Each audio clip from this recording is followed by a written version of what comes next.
Hello mga kababoy, it's been a while.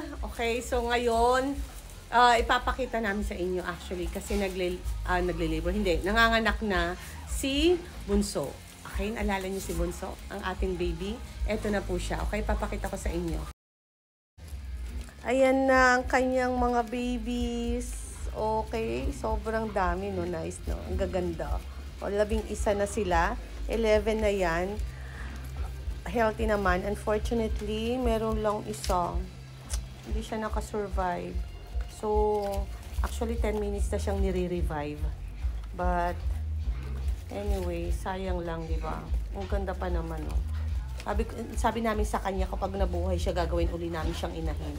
Unfortunately, talagang, ayan, malay natin magmilagro. Let's see. So, eto ngayon. At of course, ang ating bunso, ayan pa siya po. At nagle-labor pa siya. Okay, so, hopefully, meron pang mga lumabas. Alam niyo, si bunso kasi, hindi ganun karami ang kanyang dede. Alam niyo yun. Si bunso, 13 lang po ang dede niya. Okay, kaya medyo mahirap kapag nagdami siya ng baby. Naalala ninyo, kaya lang natin siya ginawang inahin before. Kasi di ba siya yung napaka-cute na pag sinigawan natin ng dede, tatakbo. Siya yung talagang nakasurvive. Pero alam niyo, nakakatuwa siya kasi ang dami niya talagang umanak. Di ba? Good girl. Very good yan si bunso namin eh. Kita niyo to. 11 na babies niya. Pero mukhang meron pa siyang ilalabas. Ganyan siya lagi. Ayan si bunso tumayo na, pinoporma na naman. Alam mo, pangatlong anak na niya to. Ang pinaka-konti niyang babies, 10. So, di ba? Kaya dapat talaga hindi mo i-judge dahil maliit lang no ipinanganak. Okay?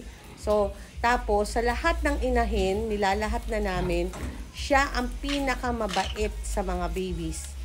Mababait ang mga inahin namin, kaya lang eto talaga. As in talagang ang sipag niya magpadede. Siguro dahil nung baby siya, 'di ba, parang hirap na hirap siyang dumede dahil siya yung pinakamaliit. Kaya ngayon siguro feeling niya dapat lagi siya nagpapadede. Mahilig siya, maalaga siya sa babies niya, tapos ang sipag-sipag niya magpadede. Kaya nakakatuwa si bunso. Ayan. Kaya walang problema yung mga babies niya at hindi tayo mahihirapan. At yan. Ayan, at yan pa, matindi dyan. Nakikita ninyo, ang dami niyang gatas. O, di ba? Hindi yan talaga. Kaya, ano pa siya, nagli-labor pa siya. Marami yan talagang gatas. Kaya nakakatuwa si bunso, di ba? Kaganyan-ganyan. Kita nyo, di ba? Dati, munti ka na siyang mga deads. Pero kita nyo, buhay na buhay si bunso. At ang dami-dami niyang binibigay na baby. Good job. Tinabi na namin yung baby ni bunso na may punso naman pero ayaw ayaw magising. So baka sakasakali kapag itinabi kay bunso makasurvive siya. Ayan o. Si bunso pa naman super bait na nanay to. Ayan na, i-injection na si bunso ng anti-lagnat, mga anti-infection, di ba? Para hindi siya para hindi siya magkasakit. Ayan. At ayan na po, ang kanyang baby, 11. So, wala nang sumunod. Okay lang yun, ang dami pa rin, diba? So, ayan na mga bagets. Oh, ayan. Fairness, talaga naman na daddy na. Okay. So, meron lang isa talagang nawala. Which is, normal lang yun. Importante. Okay, si bunso. Okay. At yan, napansin nyo ba? Natulog na agad ang mga babies ni bunso. Bakit? Kasi it only shows na malakas talaga ang daddy niya. Kasi ko sa iba yan, daddy pa rin ang daddy until now. Pero dahil malakas talaga, marami siyang gatas. Ayan o. Tulog agad.